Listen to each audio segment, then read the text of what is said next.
Prime Minister.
Ladies and gentlemen, please start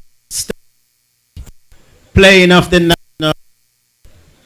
Hope this mic don't start giving any problem, you know.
May be seated.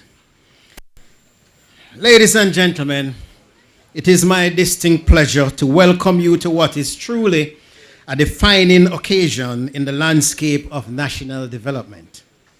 The commissioning of the Parnassus irrigation system and launch of the Parnassus Agro Park, right here in the beautiful parish of Clarendon. My name is Dermot Spence, and I have the pleasure of serving as your master of ceremony for this morning's proceeding. Oh, I'm also the permanent secretary in the Ministry of Agriculture, Fisheries and Mining. At this time, please allow me to formally acknowledge presence of several distinguished individuals who have taken the time to be here with us for this very significant event. Mr. Prime Minister, we waited on you patiently. The atmosphere was electrifying. The amount of distinguished ladies and gentlemen, all who are here today, is just too many to name. And to be honest with you, we are very happy from the agriculture side, sir, that you have come here with us this morning.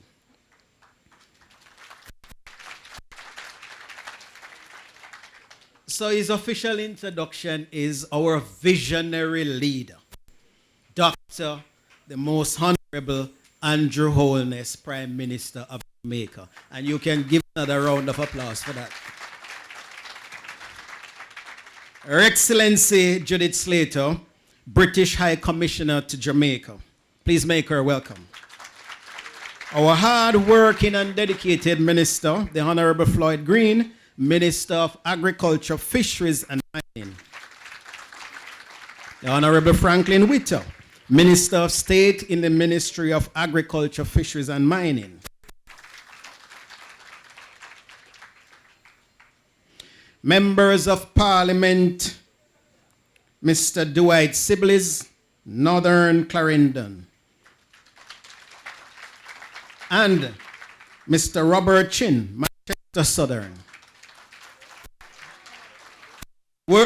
His Worship the Mayor, Councillor Joel Williams, Mayor of Maypen.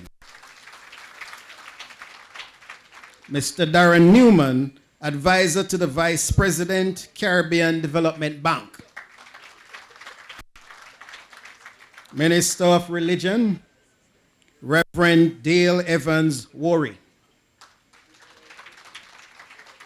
SS Shane McCullough, Divisional Head, Clarendon Police Area 3, and other members of the Jamaica Constabulary Force and other security personnel here this morning. Please give them a round of applause. Distinguished ladies and gentlemen, excellencies, heads of agencies, chief technical directors, other members of the Ministry of Agriculture, Fisheries and Mining, members of the media, our farmers, agro-processors, other stakeholders who are all here with us and are joining also online. Ladies and gentlemen, please make everybody, one and all, welcome. Welcome to the commissioning of the Parnassus irrigation system and launch of the Parnassus Agro Park. It is important that we pause for a moment to invite the presence of the Lord to guide this event, the work ahead, and the future of all involved. I invite Minister Worry to bring a word of prayer.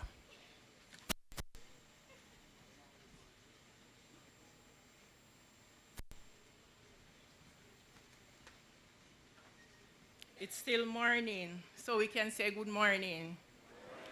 And first, I must acknowledge my Prime Minister, the Honorable Andrew Holness, and all other distinguished guests. I acknowledge you this morning.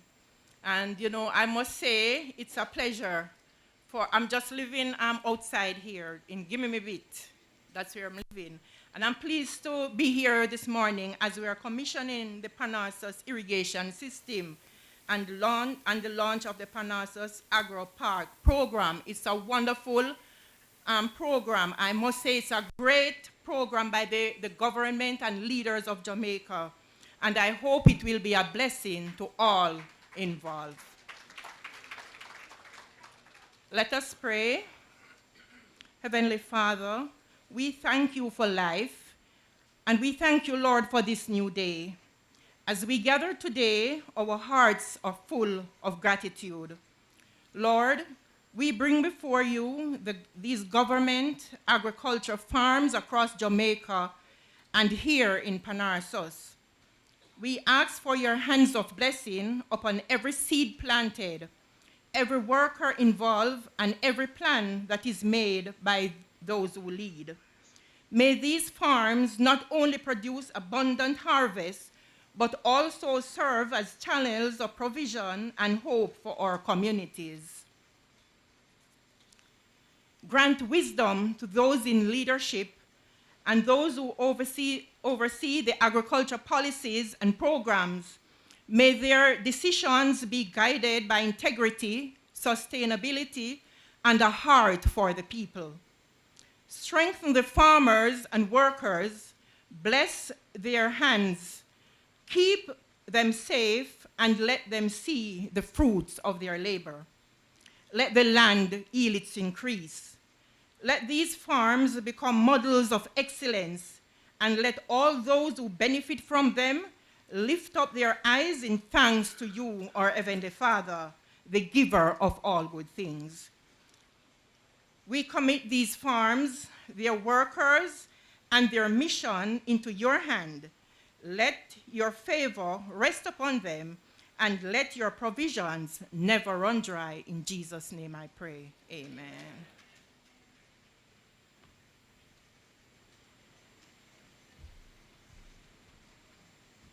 Thank you very much, Minister Worry, for inviting the presence of the Lord to be with us this morning. It is now my pleasure to invite His Worship the Mayor, Councillor Joel Williams, Mayor of Maypen, to deliver the welcome.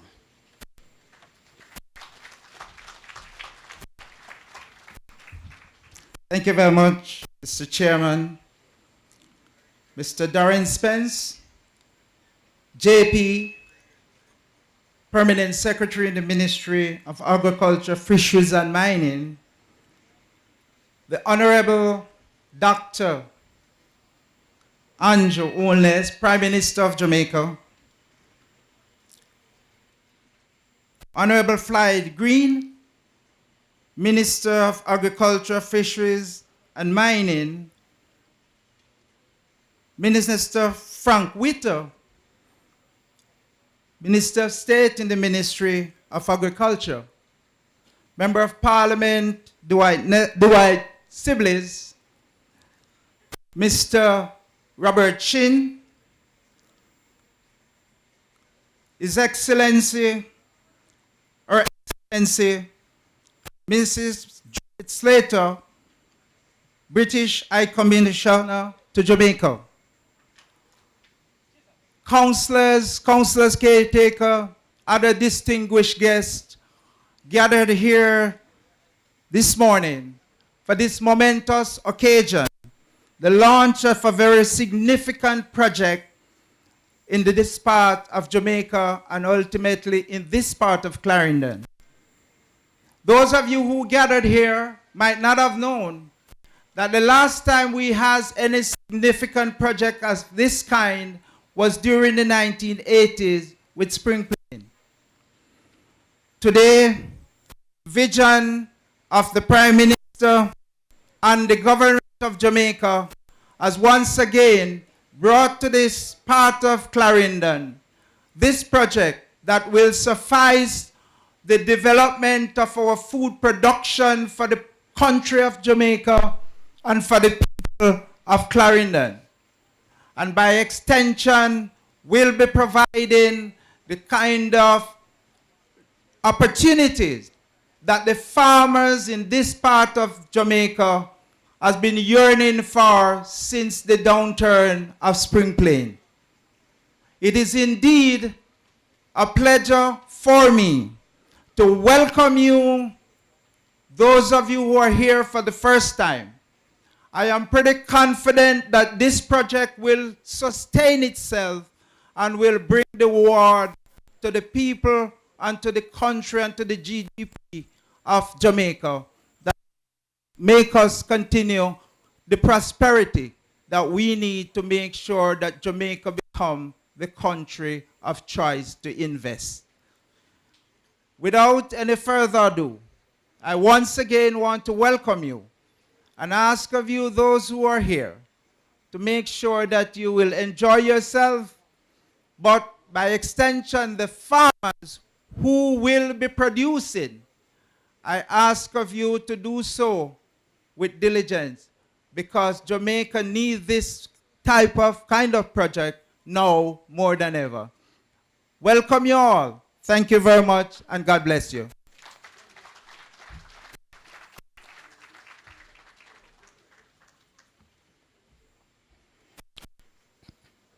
Thank you very much.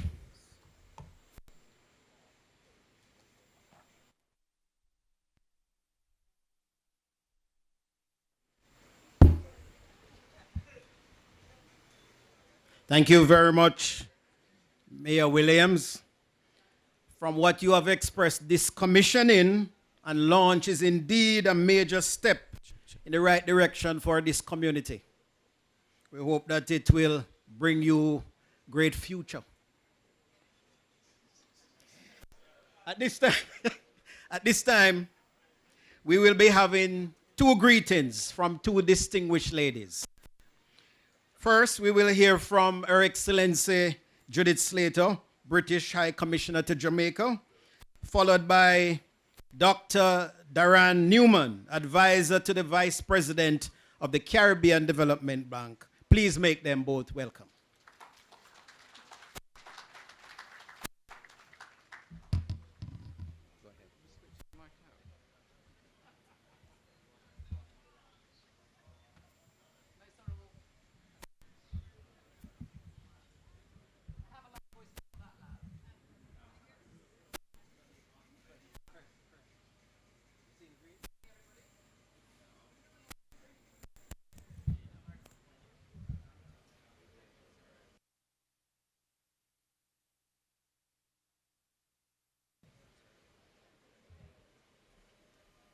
Most Honourable Prime Minister Dr. Andrew Holness, Minister of Agriculture Floyd Green, Minister of State Franklin Witter, MPs PS Dermot Spence, MPs Robert Chin, Dwight Siblis, Mayor Councillor Joel Williams. After that, I think all protocol observed, and great to be here. Welcome everybody. I'm really, really delighted to be here back in Parnassus today to represent the United Kingdom here in Jamaica as we open the tap on the first completed pump house. This is the culmination of a huge amount of work, as many of you here today know.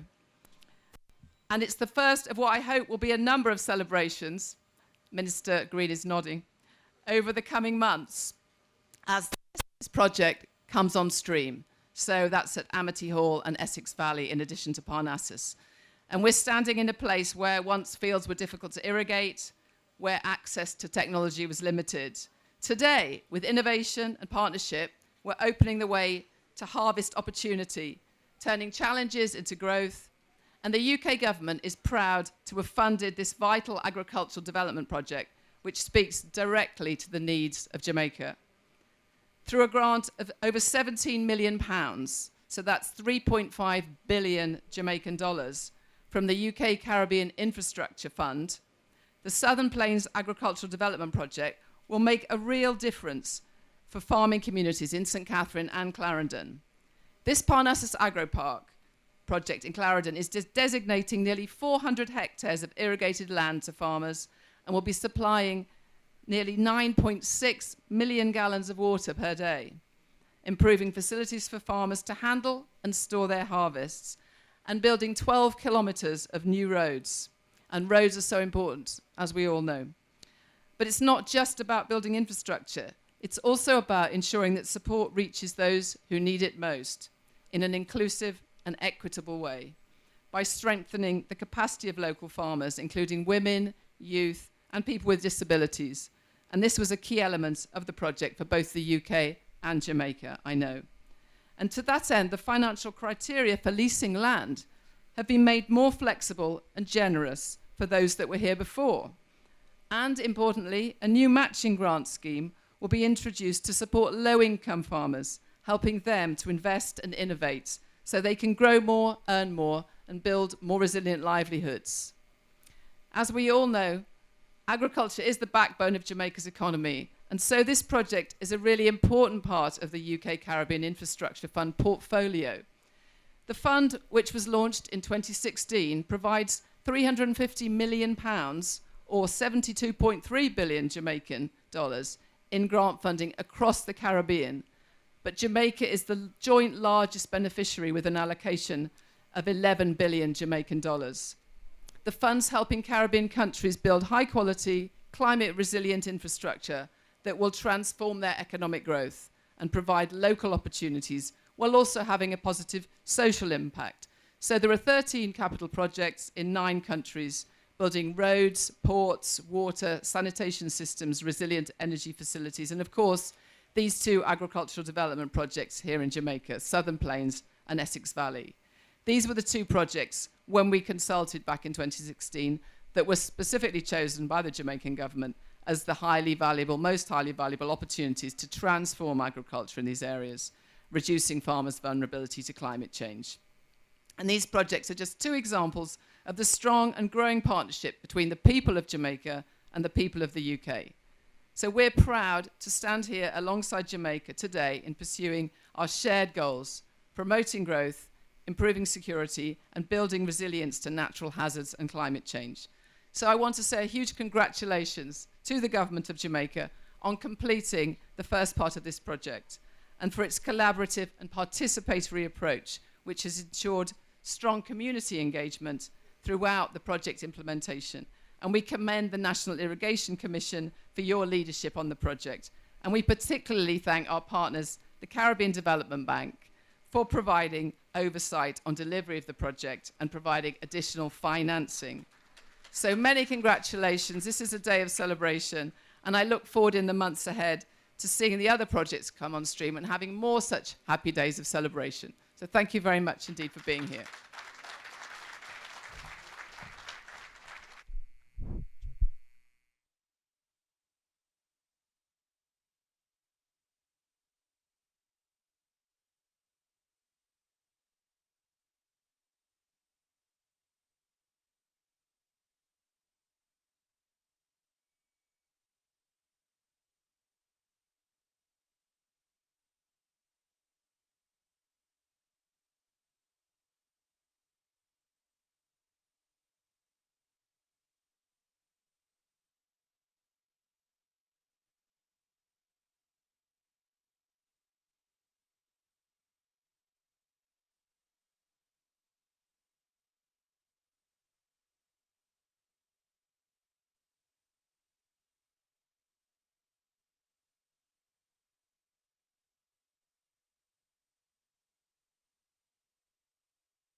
Andrew Holness, the Prime Minister of Jamaica, Her Excellency Judith Slater, British High Commissioner, Minister of Agriculture, Floyd Green, Minister of State, Franklin Witter, other distinguished guests.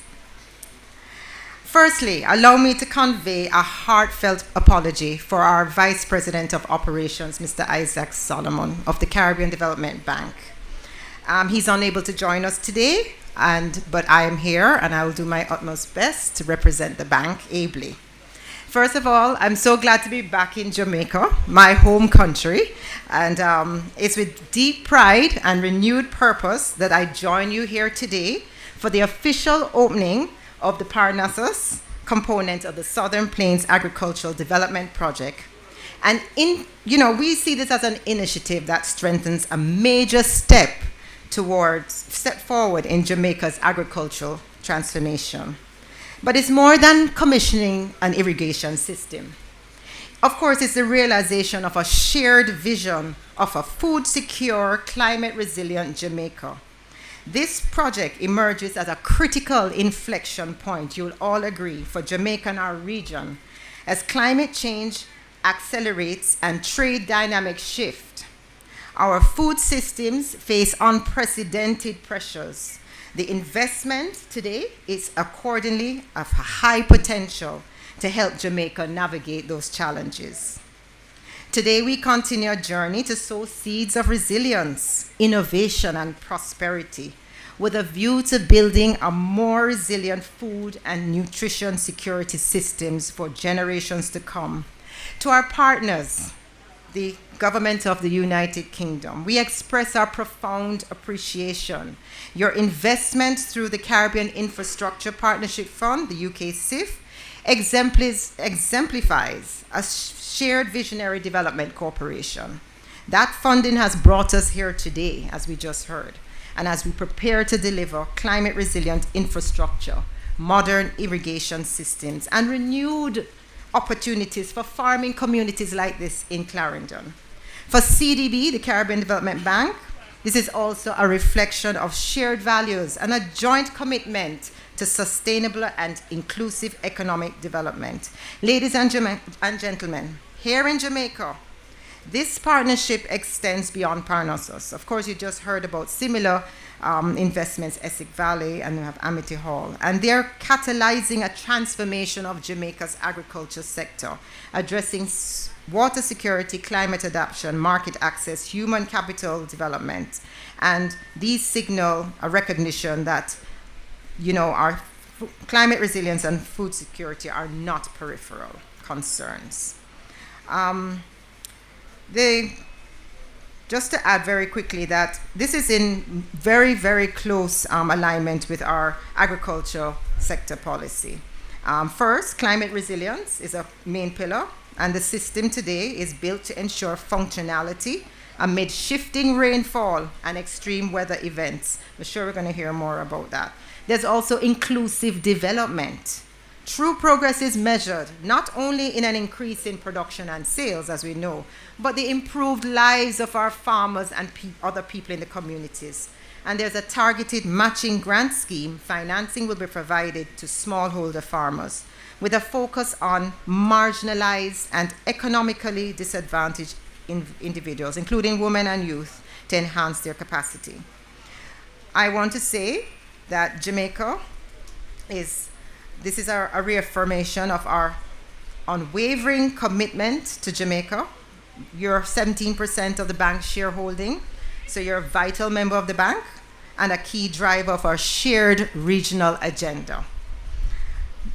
You must, as the years move ahead, we must make leaps and bounds in building the enabling public systems for climate resilient agriculture to flourish and forge equitable market participation partnerships that help farmers. To the Ministry of Agriculture and Fisheries, the Agro Investment Corporation, the National Irrigation Commission, and others, thank you for your leadership and cooperation. To our partners again from the United Kingdom, you have proven that this cooperation is grounded in mutual respect and a shared purpose, and this can deliver extraordinary impact. We will see that. Let today mark a turning point, not just for this community, but for the region, and the Caribbean Development Bank stands behind that. We look forward to the farmers using the investments to fuel intergenerational prosperity, to build a legacy of resilience and equity and prosperity that will nourish us for decades and decades to come.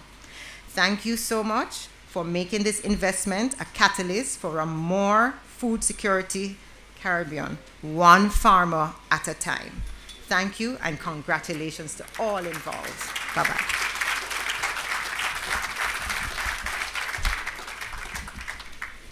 Thank you very much. Indeed, as we have heard, this Parnassus project represents a monumental step forward in our efforts to build a more sustainable and resilient agriculture sector. The commitment from our international and local partners, including those who have just spoken, the UK Caribbean Infrastructure Fund, UK CIF, whose support has been crucial in funding this transformative project, will undoubtedly ensure its success and long-term impact. Once again, please put your hands together for both these distinguished ladies and ardent supporters of Jamaican farmers. The point I wanted to make is that you'd be very surprised how much effort these ladies have put into the project. Yes, we recall the days and nights when we are down in St. Elizabeth, sometimes eating a little fish when it gets pretty late, as we tour the areas and we're being motivated to complete the project on time, providing all those notes. Where is Barbara?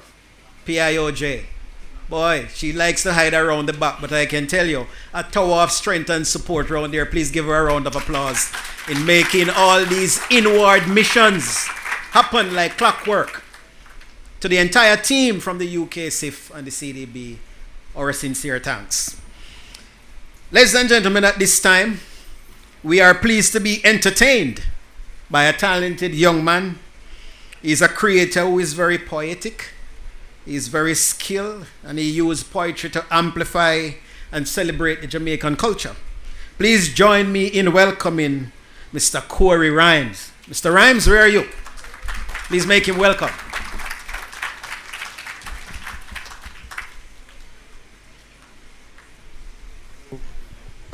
Ladies and gentlemen, good morning. How you doing? So like he said, my name is Corey Rhymes, and I'm coming from all the way from Portland just to, share some cultural vibes with you, all right? So I want you guys to help me a bit in this first part. So if you know the rest of the sentence, just say it, okay? So the ministry has a theme. And say it if you don't know. It says, grow what you eat and eat what you grow. Yes, lovely. Plenty hustle and bustles farmers face. Them get a blister, them brush it off and gone. Foreigners call it blister, but Jamaicans call it can. Right? The message for today is thank a farmer. Thank a farmer for the crops you eat. Ladies and gentlemen, clap the farmers. Let them feel appreciated in them seat. Yes, lovely, lovely, lovely. So, I'm not a farmer, but I have 2 goats. Then fenke, but then we do. You have to thank the farmer for even the meat we eat. Yeah, man, you have to thank the farmer too. So, how important are our farmers? That we can measure up on a scale. Let's just say, without our farmers, Jamaica would definitely fail. The sweet yellow yam, the banana we love so much, the onion, scallion, sweet pepper, all the scotch bonnet we cannot touch. Because me a one boy, me no like bun. So the pepper, me put one side. Yes. Give me the sweet potato and the corn Sammy plant and died. Now, today is a very big day. 38 farmers get 38 lease. Land of them can plant them crops and the rest of Jamaica can feast. The government do them work. A step in the right direction, I say. And if you continue like this, Jamaica get better day by day. So yes, we have to thank the farmers. You know, them so important, the love of the show. Because for sure, we are going to grow where we eat. But we also going to eat what them grow. Listen, man, we have to thank the farmers for sure. They're very important. You know, they plant the crops. And us Jamaicans, we are so blessed. We are so wonderful. We make some amazing, amazing dishes. Wouldn't you say? I believe that Jamaica has the best dishes. Don't you agree, guys? Yes, it not sound like you don't believe it, though. Yes, man. World renowned and all of that. So this next one is called Jamaican dishes. So Jamaica have the best food. That's seasoned to the bone. You ever taste rice and peas so nice, you could have eat it alone? You lick your lip and say, the food a shot. To all that seasoned down and nice, you can't believe a rice and peas that. Prime Minister, when last I ate some good food? Boiled breadfruit and dasheen. Dumpling and banana with saltfish and baked bean. And all of the breadfruit now for boil, you know. You can roast some. Get all a cup of sour sap juice and yam breadfruit and run down. Me love total bad. When see my granny, she prefer blue jars. She said, Bammy and Musa bad like yas. But don't ask me what Musa, cause I promise I don't know. But my mother make the kind of potato pudding will make you curl up your toe. Aki and saltfish. White rice and curry goat. A problem when Jamaicans go river go run boat. Me not say the food will tie you, but you will get caught in that loop. Whereas if I go reunion go drink the goated soup. A plenty food we have, not to mention rice and peas. That are the national Sunday dinner, whether locally or overseas. The oxtail is another one. That make you can't straighten your toe. Me just a drop off of the phone, off of the bone. The food are the best. I want to know. Thank you so much for having me. My name is Corey Rhymes.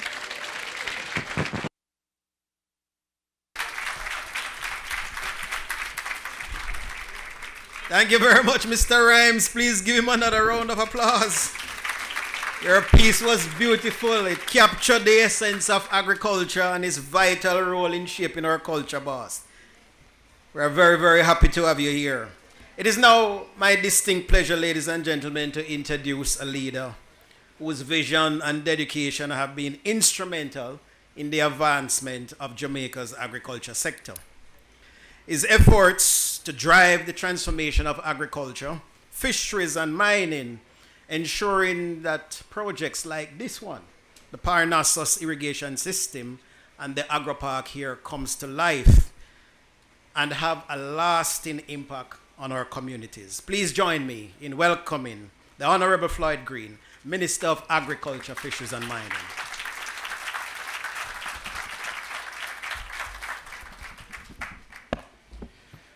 Thank you very much to our Permanent Secretary Spence, who is our chairman for today. Prime Minister, Dr. the Most Honorable Andrew Holness, our British High Commissioner, Her Excellency Judith Slater, Minister without portfolio, Minister Morgan, who called to say he is on his way, State Minister Franklin Witter, who is always here working very hard to move agriculture, fisheries and mining forward, the Member of Parliament for Northern Clarendon, Mr. Dwight Sibley's, good to see you.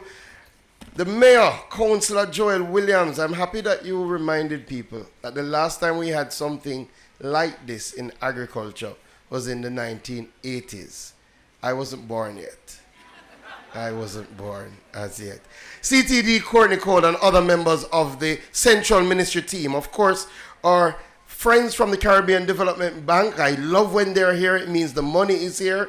Dr. Newman, good to have you and the team here. Our chairman of the Agro Invest Corporation, Mr. Ian Murray, chairman of the and members of the board, chairman of the National Irrigation Commission, Mr. Vitus Evans, and members of that board, CEO of the National Irrigation Commission, Mr. Joseph Giles, and members of the team, project manager, Mr. Williams. And the NIC has done something very good today. They have brought in all their administrative professionals to join us because today is Administrative Professionals Day. Can we say happy?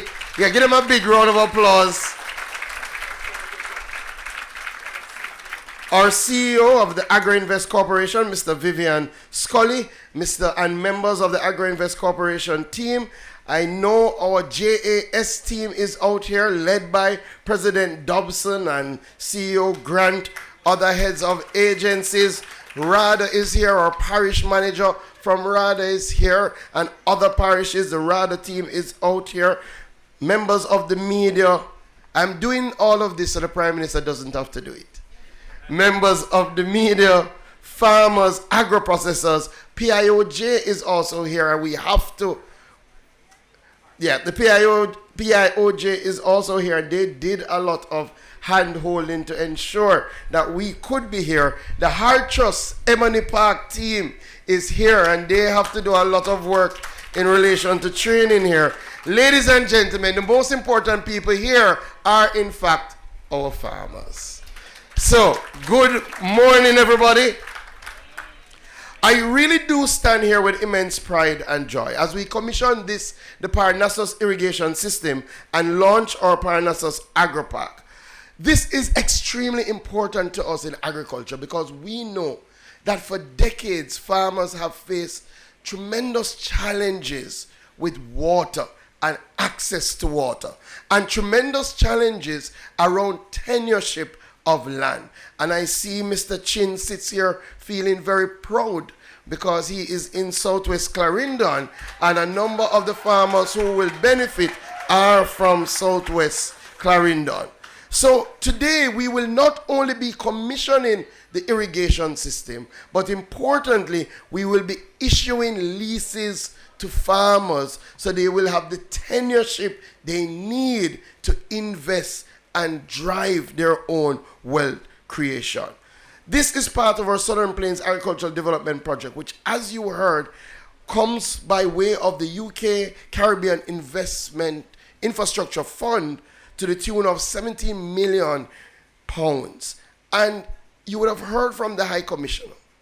The UK set up a fund for infrastructure across the Caribbean and asked countries to submit proposals around what they believe are the best use for those resources. What could move the country forward in the best possible way. And I think we all can be proud that this government prioritized agriculture and irrigation as the best use of those funds. And we did it for the farmers because, to be honest, of all the classes of people in Jamaica, the most important and the most resilient are our farmers. You don't want to clap for that. People don't like when I say the most important because everybody in every profession believes that their profession are most important. But no matter what profession you are, no matter whether you're rich or you're poor, you all have to eat. Not true? So the most important person is the person who is providing that food. And this is Farmers Month. And our campaign for Farmers Month is Thank a Farmer. So I all want us to say thank you, farmers, after 3. 1, 2, 3. Thank you, farmers. Absolutely. And you know why we should thank them especially? Last year was a tough year for farmers. We started the year in drought, and we were getting resources for drought. Then we had our earliest, biggest ever at that time of the year hurricane. And then when we thought we were out of the woods, we had non-stop rain and flood. But yet still, our farmers are out there doing what they love. They are the true Jamaican spirit. You pick him up, you lick him down, him bounce right back. What a hard man for dead. That is the Jamaican farmers. And we don't believe in just saying thank you as a government. We say thank you in action, not in talk. Because talk is easy. But love has to be a verb. You have to show that you love in a very tangible way. So we're saying thank you today to our farmers in Farmers Month by ensuring that they have access to over 700 acres of irrigated arable land right here in Parnassus. This will be managed by the Agro Invest Corporation and the National Irrigation Commission. In fact, what we are doing, we are transforming former sugarcane lands into productive investment-ready zones with modern agricultural infrastructure. Let me highlight, we are not displacing the farmers that were there. Very important. We have reserved of the 700 acres, at least half of it, to ensure that the farmers who are there, along with youth, women, and persons with disabilities, they will have priority access to these lands. Through the National Irrigation Commission, we have drilled and developed 3 new replacement wells, which will collectively supply 9.6 million gallons of water every day to meet the crop irrigation needs of the park. But we never just did the wells. In fact, we've installed 13.6 kilometers of pipeline to bring the water from the wells to the farm. We have installed the pumps, and we have also put in pump houses, fire suppression systems, state-of-the-art modern equipment, and rehabilitated and constructed 12 kilometers of road in the agro park so that you can get to your farms. That deserves a big round of applause. Additionally, we have done some drainage work because we know we're going through periods of intense rainfall, so we want to ensure that when the rain comes, you will not be flooded. Let me quickly point out that this is just phase 1 of the project. Prime Minister, I know you will be happy to know, because you have directed that this must be so, that in all our new agro parks, they must have irrigation, they must have a good road network, but additionally, they must have storage and packing facilities. We are going to move to construct storage and packing facilities so that in times of glut, we can store, extend the shelf life, and serve our people. Additionally, we don't want you farmers to have to run up and down to find the National Irrigation Commission, to find the AIC, to find RADA. So we're going to construct some administrative offices down here in Parnassus, so you can go and find the representatives right there to serve you. This is just one of our projects. And you would have heard the High Commissioner. And I really have to pause a little bit to thank her for her leadership. Can we give our High Commissioner a big round of applause? I'll be honest, we have had some good UK High Commissioners. Very, very good. And this High Commissioner, since she has been here, she has visited this area and Essex Valley, I don't know how many times. But I think she appreciated that it is important to come out in the field to see what is happening and to ensure that the contractors on the ground recognize that at the highest level, this project is getting the attention. And it has worked. It has helped Mr. Williams big time, because when he says the High Commissioner and the Minister and the CTD and the Permanent Secretary is coming, contractor them start to work double time to ensure that we meet the requirements. So beyond this pad, we want to have our Prime Minister very soon to come down with us to Essex Valley. Prime Minister, we are 90% complete with the installation of pipes and fittings. We have done the rehabilitation of most of the roads and drainage. We're currently doing some work. You may not know, for those of you who don't know Essex Valley, but we've laid over 60 kilometers of pipe. And we have rehabilitated over 30 kilometers of roadways. All the pipes have been installed and they've passed the pressure testing. We're 85% complete with the construction of the administrative building, 84% complete with the construction of the agro-processing facility. So Prime Minister, we want to get you down there, because that processing facility can store up to 22 containers of produce. That will be the biggest we have built in decades in agriculture. This is a part of our strategic pillars, which revolve around the new face of food. We're focused on food security, agribusiness development, climate smart expansion, climate smart technologies, and export expansion.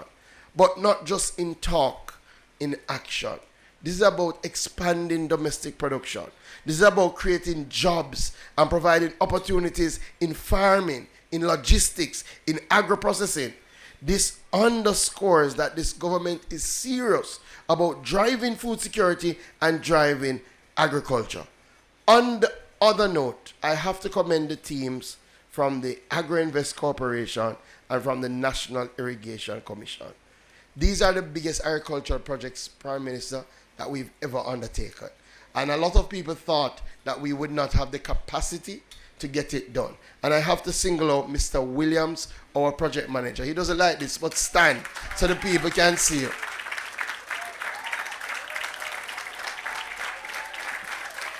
There was a time that when the PS and I sat down, we were very concerned. And Mr. Williams answered the call, stepped up, and really got this project to where we are today. We are about transforming agriculture, revolutionizing agriculture, embarking, as the Prime Minister has mandated, on a new era of agriculture by improving access to land, irrigation, and technology.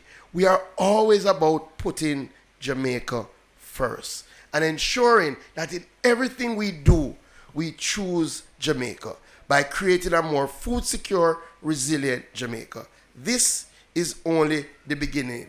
And I see all my agencies from mining are here, JBM, the JBI. Don't feel left out, because Prime Minister, part of what we're doing is repurposing old bauxite lands and providing it to farmers so they can do what they love. We are creating a brand new Jamaica. God bless you.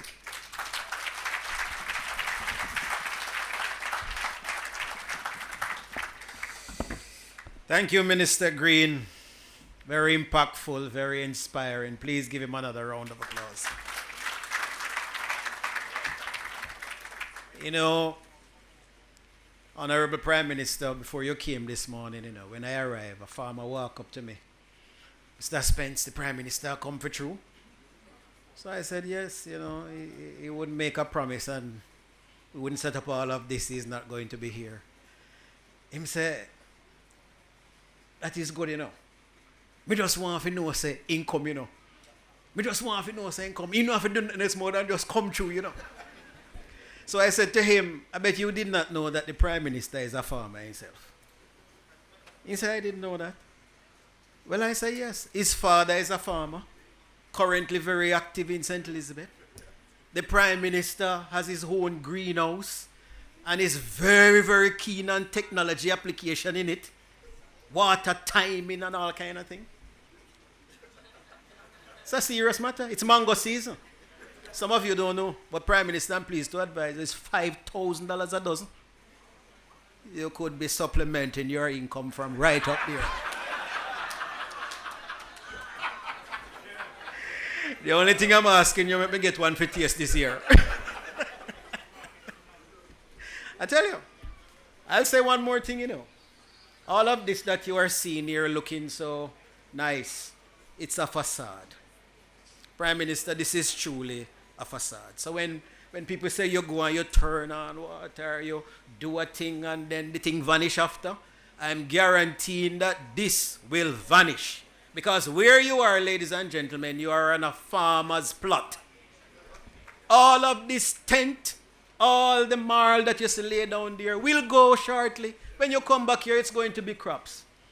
So, Mr. Prime Minister, I'm preempting all of that to let the country know that this is a facade, and what will truly be here is serious agriculture production. If you look around, it is land clearing that is taking place. And we're going to turn our water over there so for irrigation in this very plot. Right?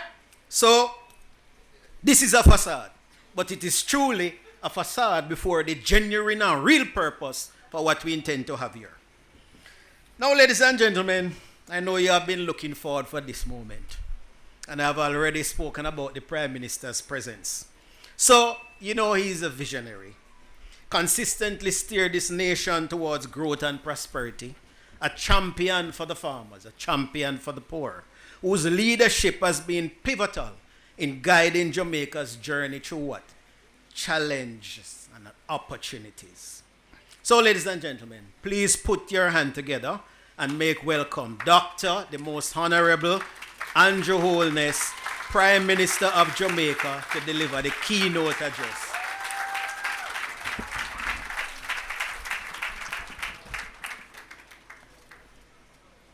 Permanent Secretary, I don't know why you have felt the need to tell this audience my business. Yes, I do have a passion for agriculture. My father is currently a farmer, a struggling farmer. I spent many summers on his farm, and so I have a deep appreciation for the struggles that farmers go through. Weather, finance, and of course, this very strange thing we call predial larceny. I have searched for this in other countries, and I can't seem to find it. It is a Jamaican affliction. 2-foot posts.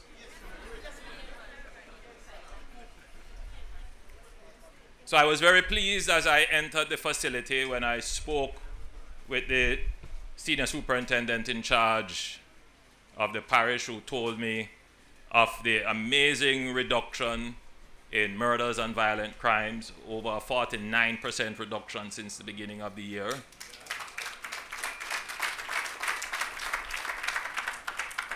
I offered my commendations to the police team.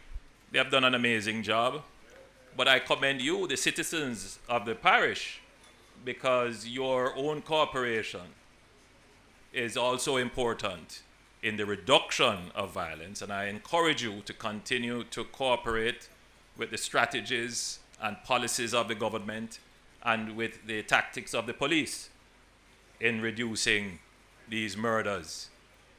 But your cooperation is going to be needed even more, because the police pointed out that they do have a strategy to deal with predial larceny in the area, and that strategy relies heavily on the cooperation of the farmers and the citizens generally, so that we can finally put an end to those 2-foot posts.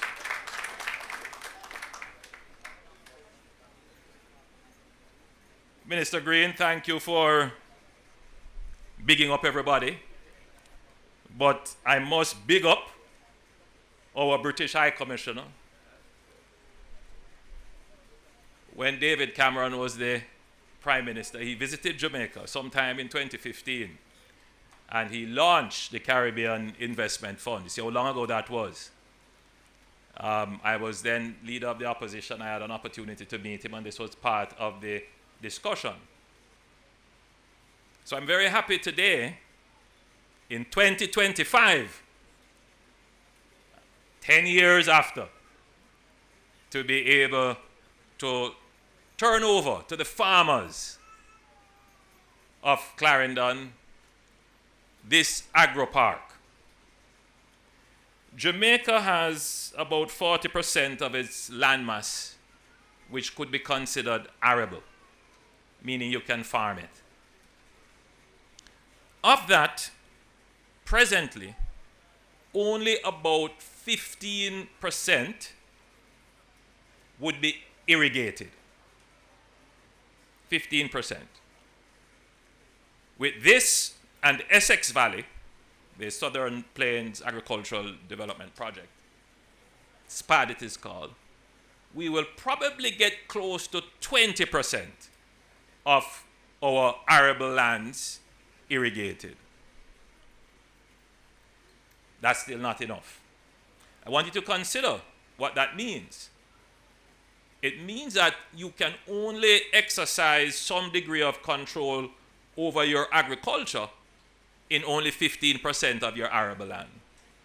The rest of your lands would be subject to the vicissitudes, the change in weather.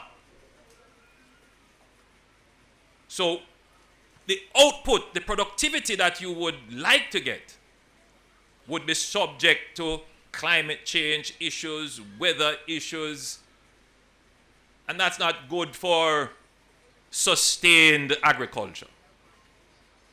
And so the strategy of the government, which is why when we were asked, what would you like the support that is coming from the Caribbean Infrastructure Fund to be deployed into?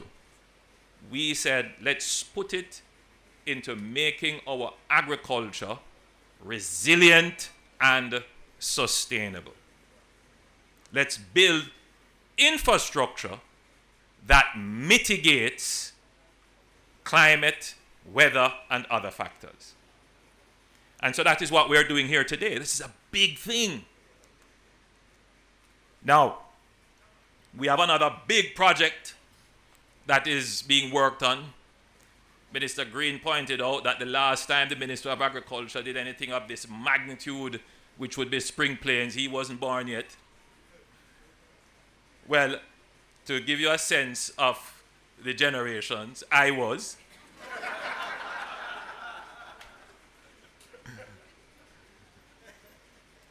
But even before I was born,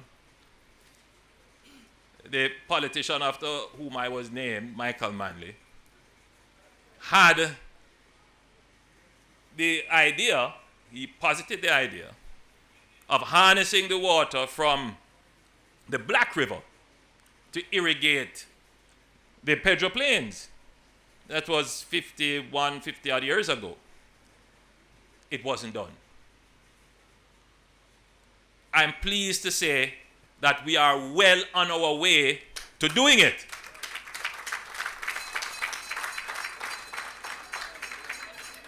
And when we do Pedro Plains, which is well on its way, we would have moved our irrigated lands to being about 50% of our arable lands. Can you imagine the fundamental shift in our agricultural productivity when we are able to mitigate and control for weather impacts on our arable land?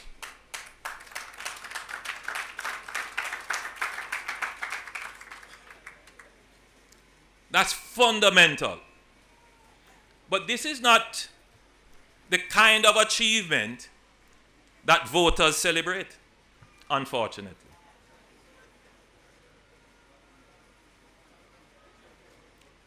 A lot of it is voters don't know this, some don't understand it.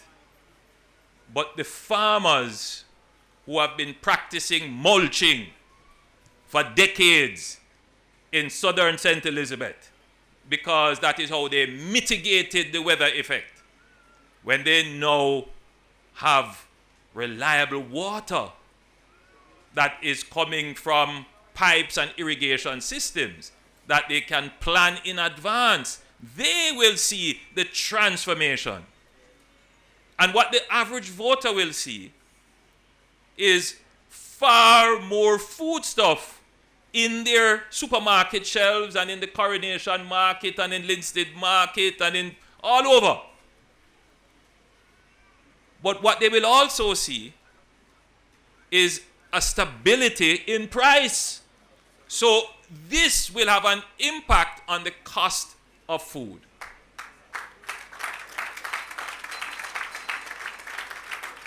So yes, you, the average voter listening to me, who say, how this benefit me? This will only benefit the little farmer them in Parnassus. No, my friend. It is these kinds of investment that benefit you. The cost of living crisis that we face, a part of it is an agriculture crisis. It is precisely because we have low productivity in agriculture why we have a food price crisis. And until our voters make that connection to inform how they vote, they will not get good agricultural policies. What they will satisfy with are easy but destructive policies that say, well, we should put a tax on imported goods, rather than seeking to address the fundamental issues, which are more difficult, which are not going to happen in one election cycle, as this did not happen in one election cycle. This started in 2019. I wonder if you see what I'm saying. That the transformation of Jamaica is not going to be this. It is not going to be stupid promises, even lovely sounding promises. And as we are in the promising season, when politicians are going to come to tell you that they will give you horses that can fly,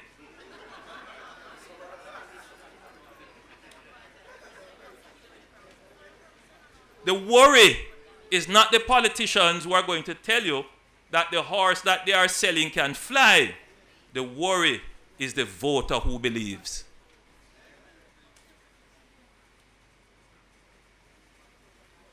That is the worry.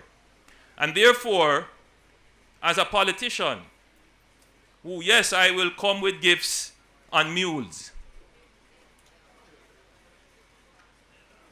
I have to also be very frank with you and tell you what the realities are. And that has always been me. Nobody can question that. I tell you as it is. I have learned a little bit that I have to put a little sugar on it here and there.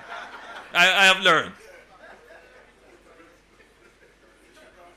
But I am still telling you as it is. So I can stand here today and tell you, not a promise, I am delivering on a commitment, and I'm telling you what else is coming. We are now at approximately 15% irrigated lands. After this project, we will be at approximately 20, and when we complete the Pedro Plains, which is it is going to cross the election cycle because it's a multi-year project, but when we complete it, we would be at about 50%. And that will be a profound shift in Jamaica's agriculture.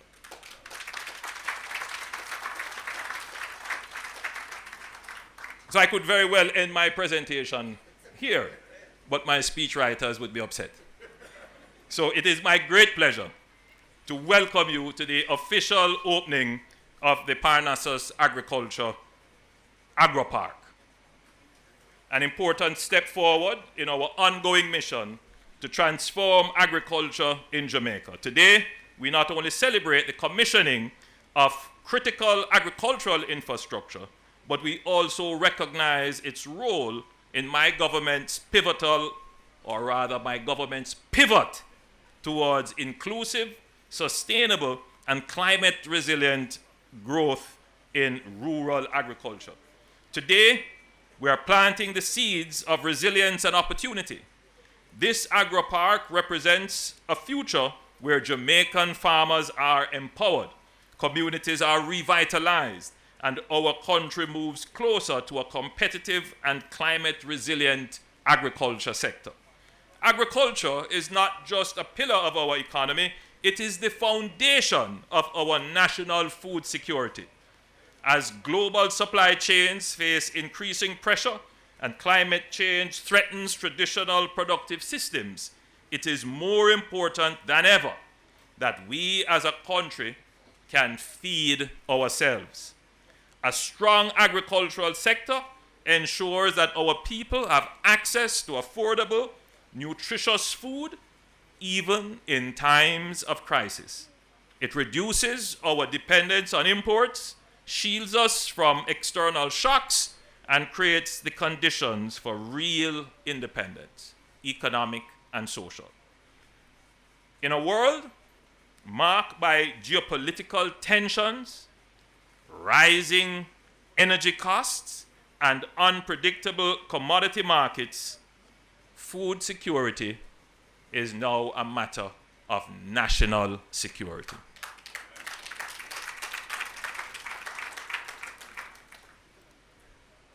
But food security is also an important part of our economic policy. Food security is seen as an important part of what they would call the microeconomic policy. Agriculture, how do we get farmers onto land, get the prices stabilized, put in place infrastructure to support them. But in a sense, it is also a part of what you would describe as the kind of macroeconomic policy as well, because having a strong agricultural sector is a buffer to inflation. And I want to spend just a minute here to drive home that point. Because when the average Jamaican hears about inflation, the first thing that comes to mind is my purchasing power is going to be eaten out because the prices of goods have increased, and therefore our wage negotiations, and I'm not dealing with wage negotiations here, but immediately there would be pressure on wages to be adjusted upwards in order to compensate for the loss of purchasing power due to inflation. I want you to think back for me, all of you who are here, including those of you who were born in the 80s and 90s, that's the beginning of your world, who may not understand the tragedy that Jamaica went through in the 90s with inflation. And in the 2000s, early, the impact of inflation then, the conversation then was about the macroeconomic adjustment. So it's either you're going to increase your wages or increase your interest rates to keep your currency stable to avoid currency-induced inflation or imported inflation. But we have never had a conversation about the impact of increasing productivity on inflation. That's not a consideration in the Jamaican context. In other words, for the last 4 or 5 decades, we have not addressed the issue of productivity. So the permanent secretary uses a term facade. He says it's a facade. The strategy of constantly trying to adjust wages to keep up with inflation is a facade. We're just tricking ourselves, keeping ourselves in a loop where we are constantly losing real value because we are not increasing our output. So what you have to see this as is an attempt to have a genuine, real increase in Jamaica's productivity, in Jamaica's output. And this is what will have a real impact on inflation. Now, granted, farmers, some of the inflation that happens in Jamaica, particularly in the past, happened because of bad government policy. Now, we have put bad government policy out of the mix by putting in place strong institutions, independent central bank, strong fiscal structures to control government policy, and now we have inflation targeting. And so you will see that Statin released this month figures which were incredible. I think it was something like 0% inflation. In other words, meaning that government's policy is having very limited impact on inflation. So having solved that, then what would be the other drivers that could create inflation? Yes, imported inflation, and sometimes inflation induced because of supply issues. So for example, if there is bad weather and because of a drought, the output of farmers fall, what is going to happen to the price of goods in the market? It's going to go up and it's going to reflect as inflation. But if you make the hard choice that even when you're going to get costs for not doing things immediately, but you have made that long-term investment in digging the wells, in cutting the roads, in cutting the land, in getting the titles for the farmers, in building the reservoir to store the water, in buying those pumps, which take a long time, to make sure that when this comes into full operation, rain or shine, you will have a level of output that will keep prices stable. That is how you impact inflation and cost of living. This administration has changed the way in which government operates. We now need to change the way in which our electorate thinks. Because the old way of thinking is not going to solve the challenges of today and the challenges you face. So everybody says, yes, increase the minimum wage, which we have been doing gradually because we don't want an economic fallout. Everybody's quarreling about their wages and it's unfair, and I understand the issues. And we're trying our best to slowly make the adjustments so that we don't have an economic fallout. But beyond that, that is not going to be the solution for Jamaica. Beyond that, the solution has to be that each and every one of us must increase our productivity. It is in the increase in our output that the unit cost goes down and therefore the prices remain stable. How do I get the average Jamaican to appreciate that and shift the mentality to look at how do we become more productive? What this is an investment in our productivity.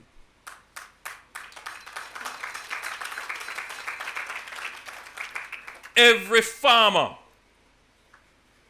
who comes onto this land is immediately more productive than farmers struggling out there without water, without storage, without proper roads.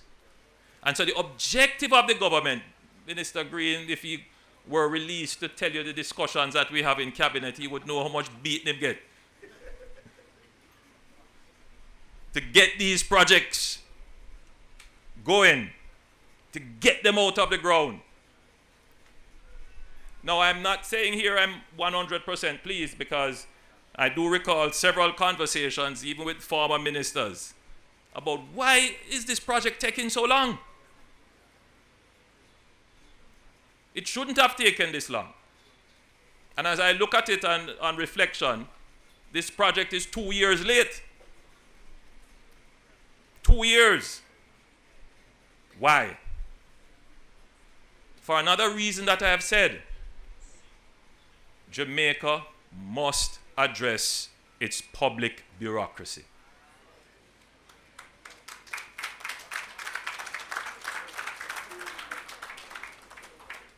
You know, we have gotten caught into this culture of analysis paralysis. Yes. And there are those who will seek to say that you are corrupt, that you are trying to circumvent procedures. But what they are really wanting to do is to hide behind a wall of circuitous regulation that leads to nowhere. And in my mind, that is the corruption. It has no bearing on whether or not things are delivered quickly, whether or not the farmers benefit, whether or not the customer is served, no benefit to them. And we are going to destroy that. We are going to break down that wall of unnecessary bureaucracy. Things that don't make sense. Entities that have been formed and are on the public's budget year after year and can't show what they give to the public, those allocations must be questioned. There are many government entities that claim your taxes. They live only to serve themselves. When you ask them, why I have to fill out this form? Why I have to do that? Why this? They can't tell you. They just say, well, it's the law.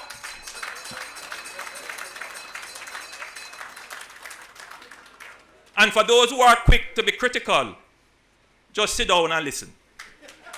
Because Jamaica is not the only country going through this. I listened to Keir Starmer make his presentation after I made my pivot speech. And it was as if he took my pivot speech and reread it.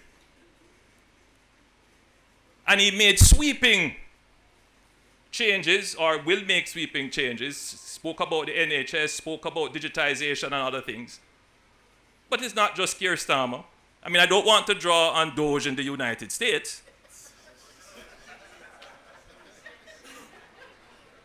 But just up the road from us in the Dominican Republic, who would be in our peer group, they recognize this and they are moving swiftly ahead to make their bureaucracy agile. We have to rethink the dense layer of bureaucracy that we have placed on our public servants. They don't want to innovate or take any risk, lest their names be dragged mercilessly in the public domain. That is not going to help us grow. I keep saying, there are those who believe that they can deal with corruption by shaming people, destroying people's reputations. But they will never speak about inefficiency. They will never examine a system for its inefficiency. And what costs us as Jamaican taxpayers is inefficiency. Oftentimes, the flip side of corruption is inefficiency. And if you want to deal with corruption, deal with inefficiency.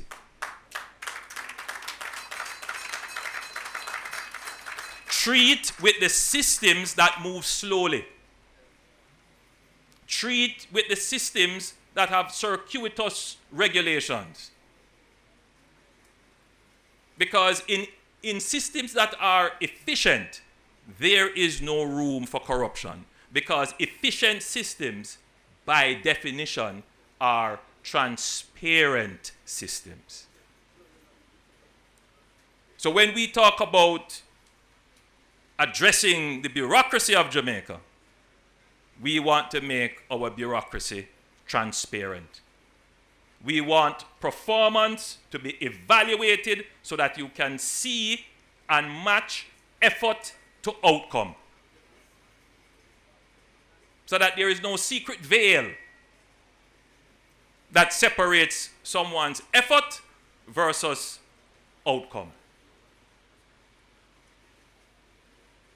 And that's where we have to move with dealing with bureaucracy. So this project, in my estimation, should have been at least a year and a half earlier. So our growth has been delayed. And we accept it because, there's a thinking in our culture that if it didn't take long, it wasn't well done. That's very strange for the fastest people in the world.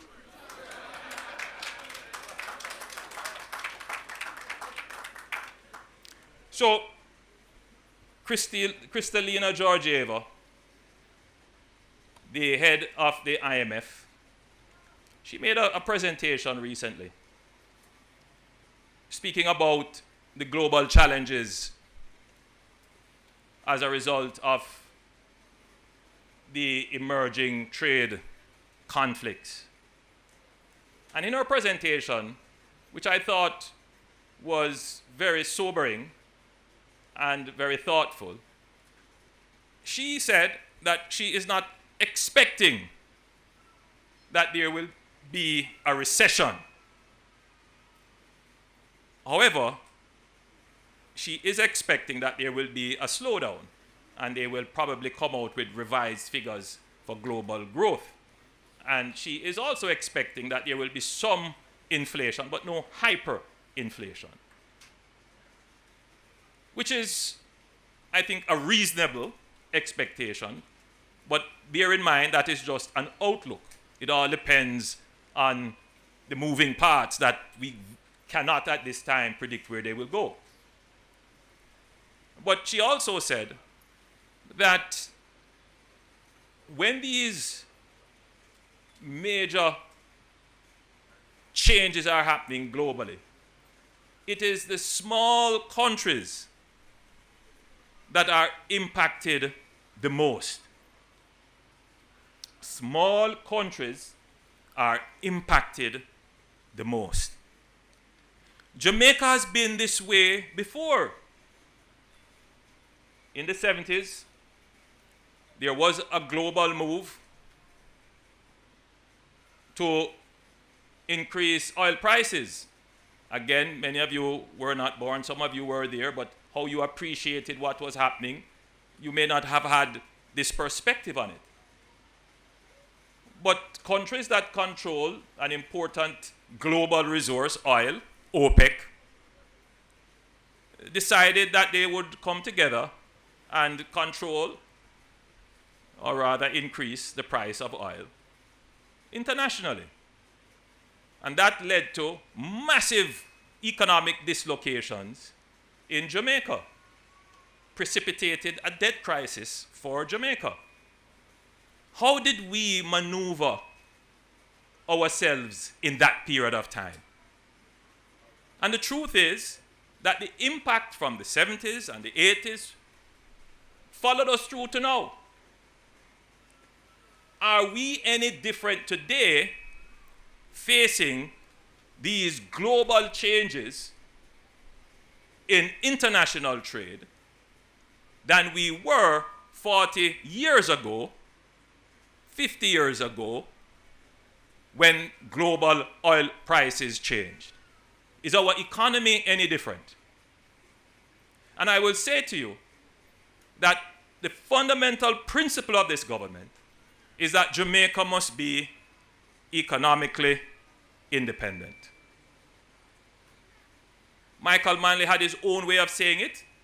He said, self-reliance. It's essentially the same thing, but not necessarily always the same thing, but the same principle. We must be economically independent as a people. And how are we different today? Today, and our policies are very much aligned with what the head of the IMF has pointed out. She said a lot of the vulnerability of small countries is because they are highly indebted or are facing climbing debt. Today, Jamaica is still relatively indebted, not highly, but the difference is we have policies in place that are driving down our debt, even in the face of crisis. Even when there are politicians who would say, ignore reducing the debt, spend now. We have not done that. We have remained committed to driving down the debt so that when the global shocks occur, which they will, Jamaica will be able to withstand those global shocks. And the impacts on you and your life will be minimized. So Jamaica is totally different today than it was 40, 50, 30, even 20 years ago. Secondly, she says that we must build infrastructure to mitigate against climate impact. And that is what we have been doing. If you look at this here, this is exactly what this agro park is. We are building infrastructure that will mitigate the impact of climate. But she also said that we have to improve our regulatory and bureaucratic environment in order to be agile. And that is the next stage of our government policy now, to pivot, to create the competitive advantage with our bureaucracy. And let me just quickly say why that is important. Just up the road from us, the Dominican Republic has landed a major investment, which is as a result of the change in global supply chain because of the change in trade policies. It's a multi-billion US dollar investment into their economic free zone. Why did they choose the Dominican Republic? One, they do have labor, and there is some arbitrage in wages. Secondly, they have an established special economic zones, been there for almost 60 years, with specified incentives. We have just built ours, and we will build out the Caymana's economic zone. Thirdly, their bureaucracy is more agile and responsive to foreign investment. And so if Jamaica is to compete in its peer group, the way in which our intellectuals and some of our public opinion leaders think about our society will have to change and understand that what they held sacrosanct a decade ago does not hold today. We must be agile. We must become efficient. We must become more productive. And we must become more peaceful as a people. And that is what this administration is driving for. That is not with any sugarcoating. That is not with any beautiful speaking. That is just telling you what the realities are. So I appeal to you in this promising season. Pay attention to the global trends and consider which administration can best handle these difficult seas that the ship of Jamaica faces. Who can best carry us into safe harbor, and who has been carrying us in these difficult waters without any form of collapse, without any form of overturning, without going astray, running aground. It is this administration.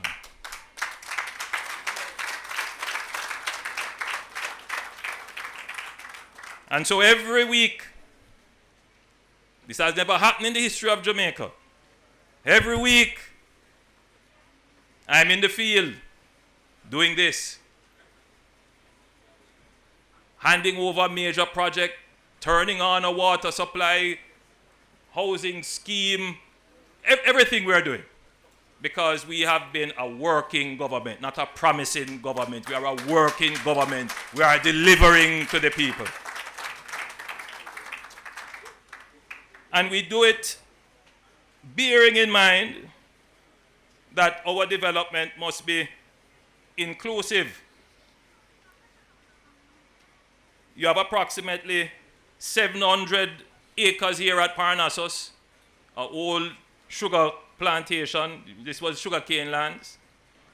And we have allotted 400 of those 700 acres specifically for small farmers. So I don't want to hear this argument that we're leaving out small man out of development. Rubbish!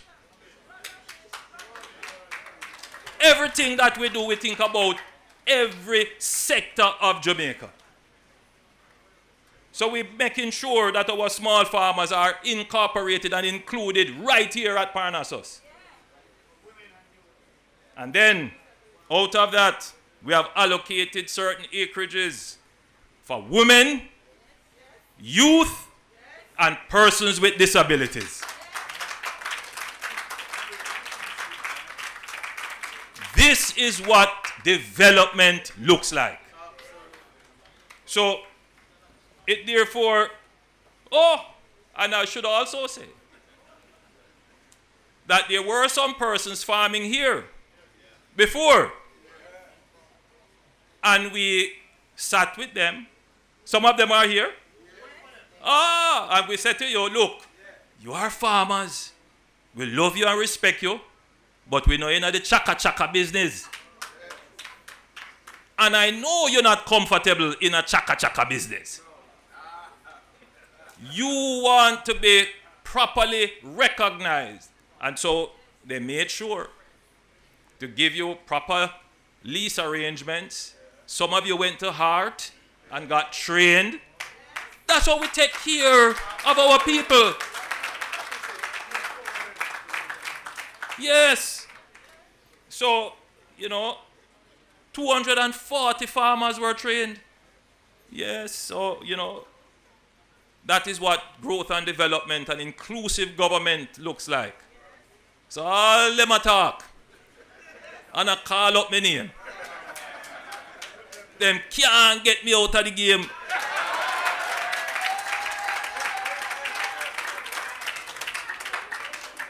So my friends, it was my great pleasure being with you. You have been a wonderful audience. God bless you. Farm enough, grow enough. Choose Jamaica.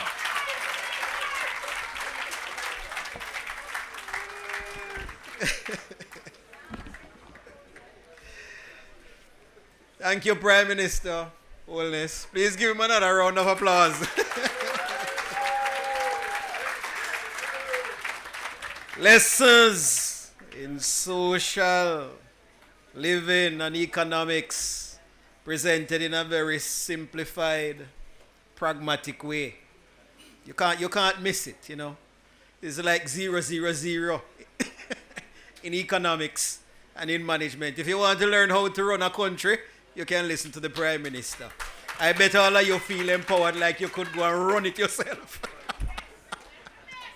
Budding politicians around, can't get him out of the game. You understand me?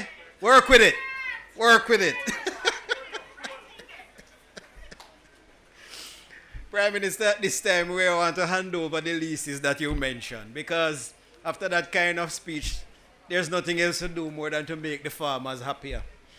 But as we proceed to do that, Prime Minister, I want to remind you that the citrus plants that you needed to add to your citrus orchard, they are still available at the ministry. And you might and while people bemoan the absence of lime is in it too. Nice limes for you. I suspect Mrs. Holness will, for the sugar-coated idea, squeeze some lime in it and get it tasting like lemonade. So at this time, we are pleased to proceed with the symbolic handover of leases for 6 of our dedicated farmers, but in total, we have close to 40 of them here. Now, in the interest of time, we're going to be handing over some, but everybody will get an opportunity to take a photograph with the Prime Minister after the leases have been handed over to the 6. So the first two will be presented by Prime Minister Dr. the Most Honorable Andrew Holness. And I now invite him and Mr. Scully, the CEO of the Agro Invest Corporation, to facilitate this process over to my left, where those leases are going to be presented. You can come forward, Mr. Scully and Prime Minister, over to the left. Farmers to receive leases at this time from the Prime Minister. We want to invite Noel Reid. Mr. Reid, please give him a round of applause. Please come forward.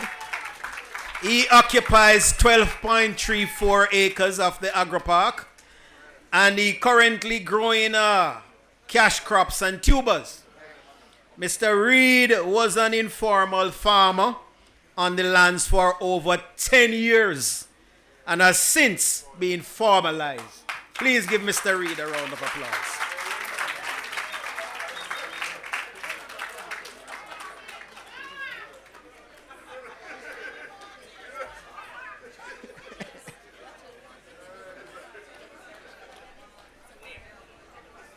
You want to move this?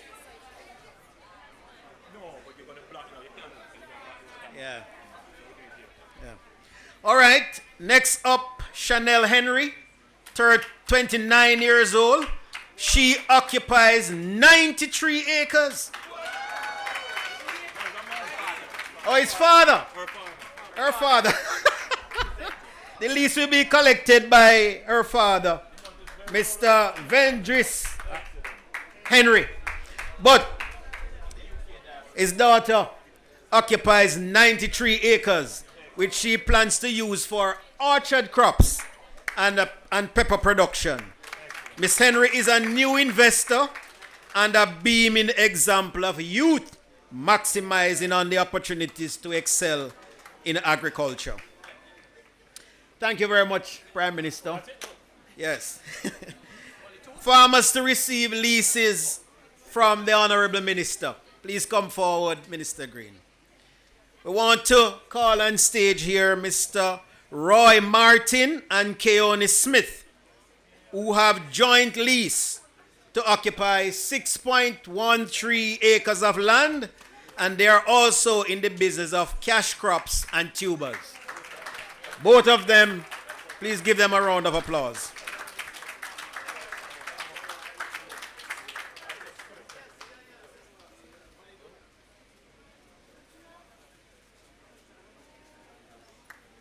Give them a round of applause.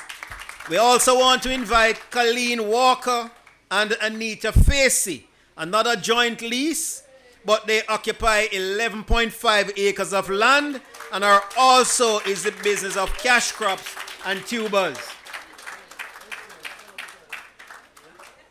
Minister and Prime Minister, these are professional members of the Hard Trust NTA staff.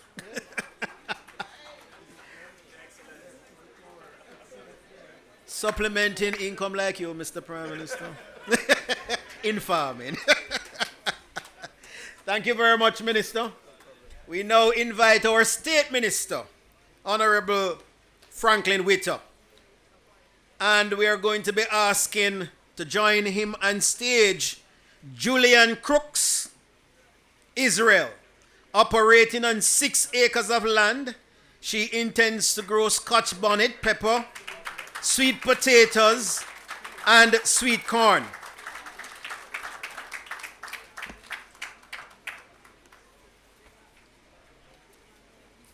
Congratulations. We also want to invite Dorette James, who occupies 5.6 acres of land and also intends to grow cash crop and tubers. Please give her a round of applause.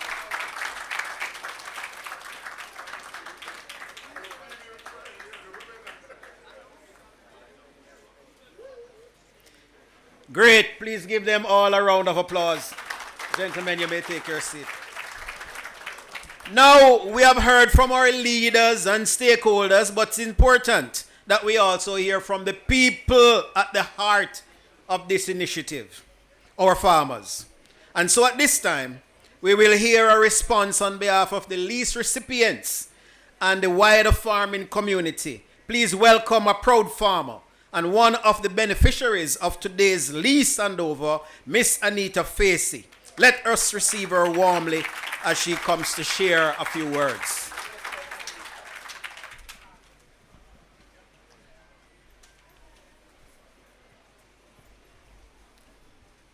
Our Master of Ceremonies, Mr. Dermot Spence, our Permanent Secretary in the Ministry of Agriculture, Fisheries and Mining. What the list gone? Where's the protocol list? My Prime Minister, a visionary leader, Dr. Michael Andrew Holness, the Minister of Agriculture in the same Ministry of Agriculture, Fisheries and Mining, Minister Floyd Green, our State Minister, Minister Witter, other distinguished guests. All protocols have been established, but I must point out our British High Commissioner. Welcome, Ms. Slater. I am Anita Hall Facey, for those who know me. Hall is my middle name. I am a proud recipient of land today. A resident of the Ebony Park community, which is smack in the middle of Tollgate, Clarendon, along the agricultural belt of Clarendon. You know those roads that will be improved because we don't believe in flying horses, Prime Minister?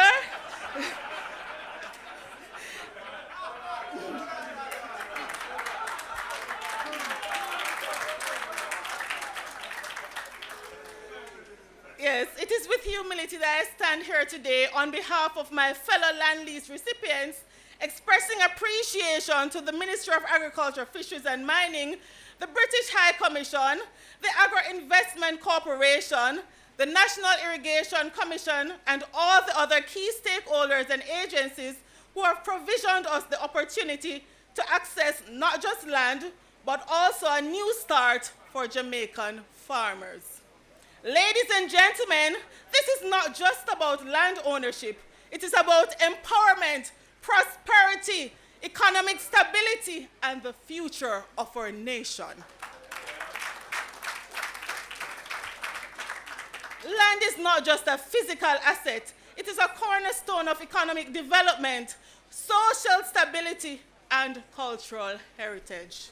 According to the World Bank's collection of development indicators in 2022, 38.5% of our land was posited as agricultural land. And as our Prime Minister said today, it is 40%. Isn't that growth, my people?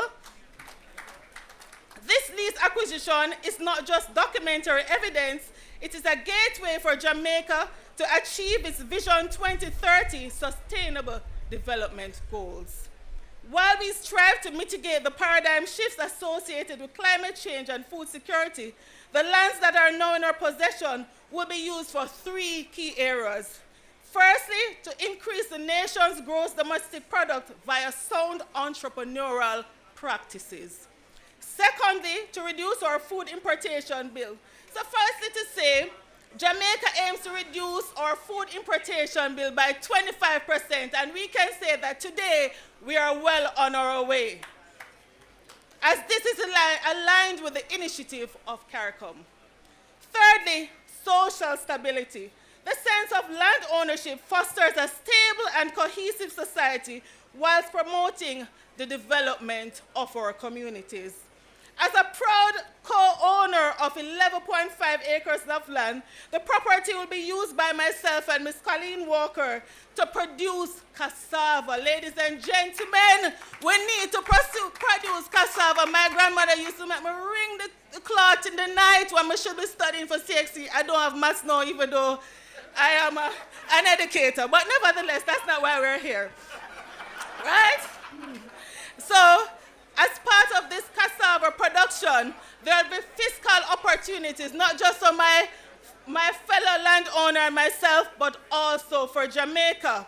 The Ministry of Agriculture, Fisheries and Mining projected Jamaica will produce 31,833 metric tons of cassava this year, and Colleen and my cassava never counting there, so Minister, is more than the 31,833 tons. And secondly, we believe in environmental sustainability. The crop will also contribute to the mitigation of soil erosion and the improvement of soil health right in this agricultural belt. We also believe that our land ownership will lead to job creation. As an educator, we believe in work-based learning, and not bigging up my organization now, but I don't know the organization, right? So we believe in work-based learning. We grapple with crime and violence, but with a skilled society and educated society, farmers ultimately contribute to the growth and the development and the increase in productivity, and that is what we intend to do.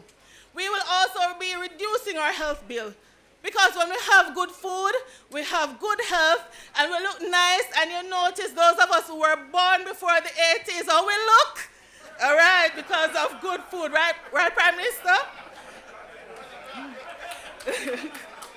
The cassava will lead to the retention of our culture. Many of our young people don't know what bami is. They don't know. Some people still believe that bami is something that is sold in a supermarket. They don't know it comes from cassava, right? And so we intend to change that narrative. We're also into building communities. We have to pass through several communities to come here. But this is one Jamaica. And so this project that is phenomenal, historical, will be used to transform and build communities. And finally, to increase food security. There's enough food in Jamaica, no child should ever go to bed hungry. There's enough food, we have some nice fluffy dogs that we feed, and our neighbors' children are squall out. Farmers, it is our job to change this narrative. In closing, saying thanks to the agencies involved in this historical occasion is just mere words, but our true gratitude will be seen in heightened production and increased economic development. As agriculturalists, and by extension stewards of the parcels of land entrusted to us today, we are committed to making Jamaica a place of choice to live, work, raise families, and do business. God bless you all.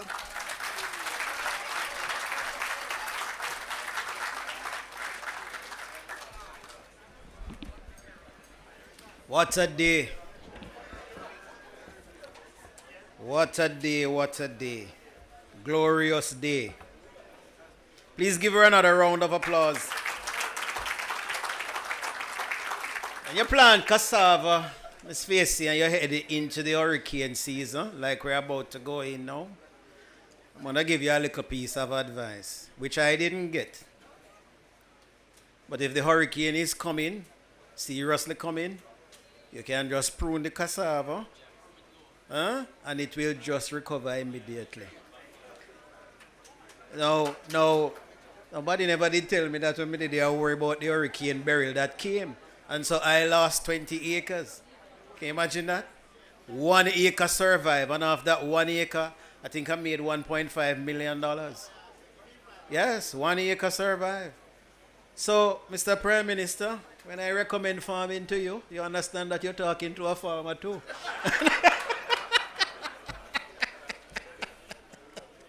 So we're going to keep it farming. They report in the media, the Gleaner, the newspapers, that persons are turning to farming and having a bright view of it. It is not per chance, you know. The Prime Minister would have explained, the Minister would have explained, we would have gotten the support. People are seeing that farming is a serious business for this country. The Ministry of Agriculture, Fisheries and Mining has been working towards this kind of pivot for years. And so we are very proud, humbled, and happy that we are seeing that kind of turn. Right? What we are asking for in agriculture, if I take a lesson from the Prime Minister's presentation, I'll add there are 4 critical things. One of them is infrastructure, and that's what we are dealing with. And on the infrastructure, you know, roads, storage facilities, even technology, I'll put on the infrastructure. Another thing that we need is funding. He mentioned it. I'll just categorize funding in 2 ways: investments and financing. Another thing that we need is a policy framework that supports all of that. And that was mentioned. And critically, the human resource management. Anywhere investment is taking place, you want to have the kind of skills, competencies, the kind of energy to support it. As a matter of fact, the Prime Minister put it down to the productivity of the people. Yes? And that's where we are. And the ministry is proud that we have been getting that kind of support. Yes? And we need more of it, especially on the investment side. And so this is why this is so critically important. So, ladies and gentlemen, I want to thank you all for being here. But I'll say, we are going to be moving to the unveiling of the sign for the Agro Park, as well as we are going to be moving to the commissioning of the system. And as we do that, I want the executive team, specially invited guests, to move in that direction while the entire team inside here can be a part of it, but do not crowd the area. We will then do a tour because, Prime Minister, farmers are actually in the field right now farming. And we are hoping that you'll be able to see the activity that is being pursued. Sorry? You want him to plant as well? He doesn't. I told you he's a farmer, so he doesn't really have to demonstrate, but that's fine if you want to see. and so we will proceed in a small vehicle that will take us on that tour.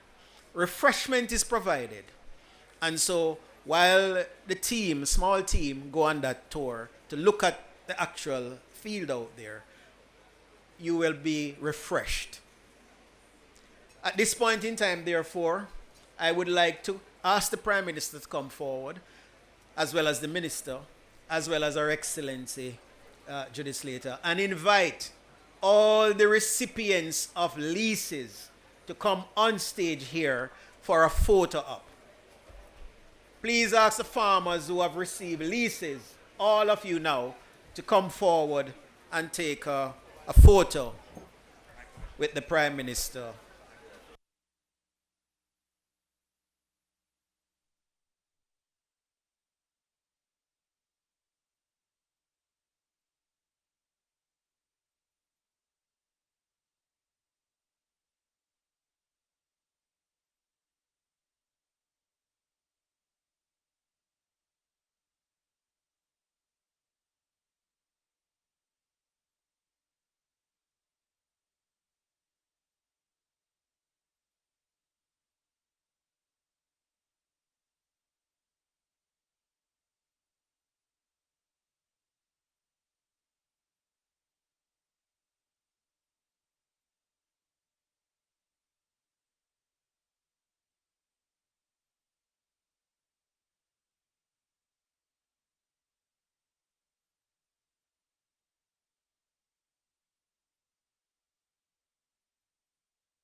Sorry,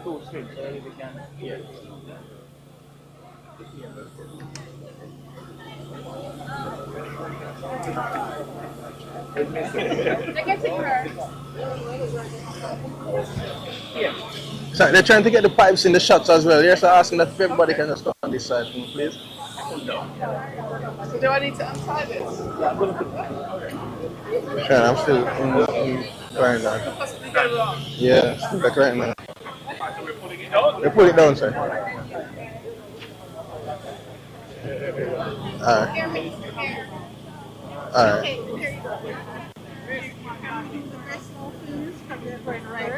No, nothing specific. What's your 10 for, man? Alright. Alright.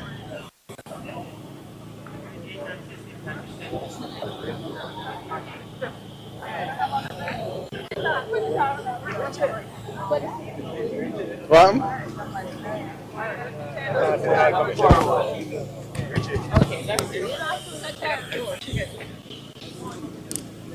My tax is at 40%. You understand? But you have to have some finance that they don't understand.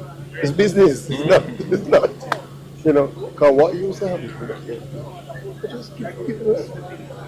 You know, they call up afraid and there's a go. And I'm have the land for 20 years and form 1 acre out of it. Don't work like that. It's temporarily located there. Yeah. All right, ready? So, so you ready? Yeah. EDB is here. Good. Yeah. All right, let's go. Everybody's ready? Hold on. Ready. Ready?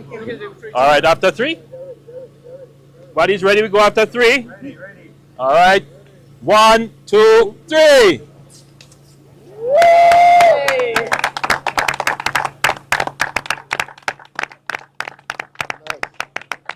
All right. So let's got the water now. I think they're going to show you what they have inside, and they're going to show you the water. Whoops.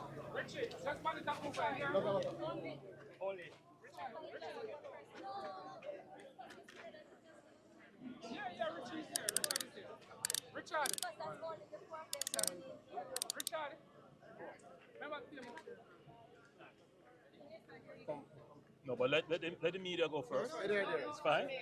They're there. They're there. Hi, Commissioner.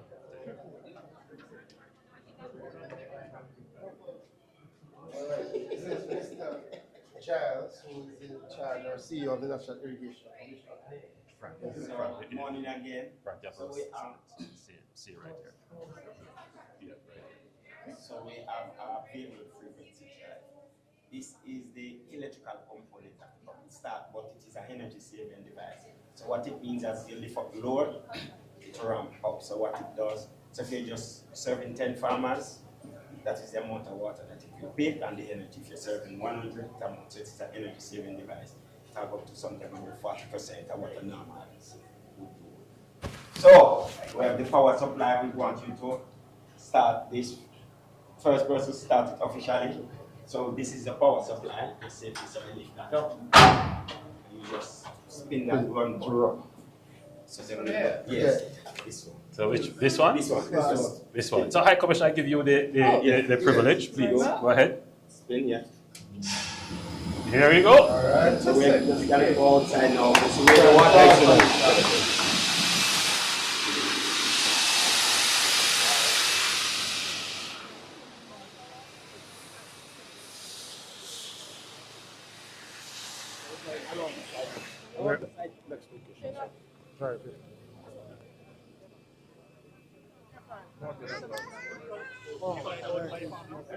This way?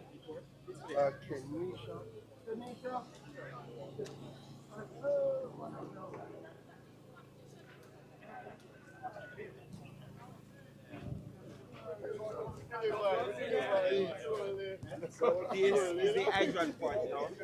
So this is just a part that farmers use to control their water. Oh, so this is where the water demand, is. yes. So you just gonna crack it. So don't let me test it. Let me test it. Just make sure water in it. Just a test. We don't want to turn this and then no water.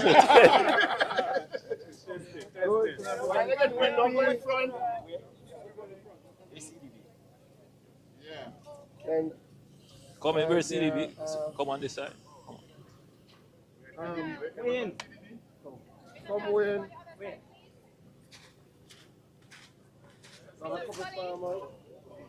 Come Wayne, you work too hard, come.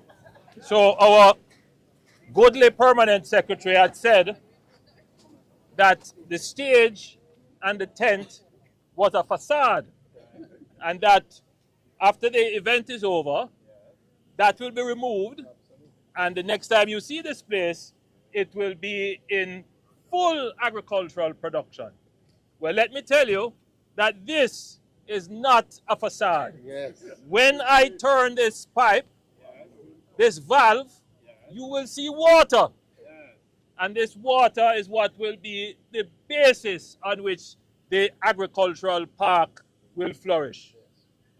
This symbolic turning of this valve represents the fruition of the good support, development support from the United Kingdom, almost $4 billion in support, in addition to the resources of the government of Jamaica and the technical expertise and management of the government of Jamaica to bring this all together so that the farmers can finally have irrigation in their field.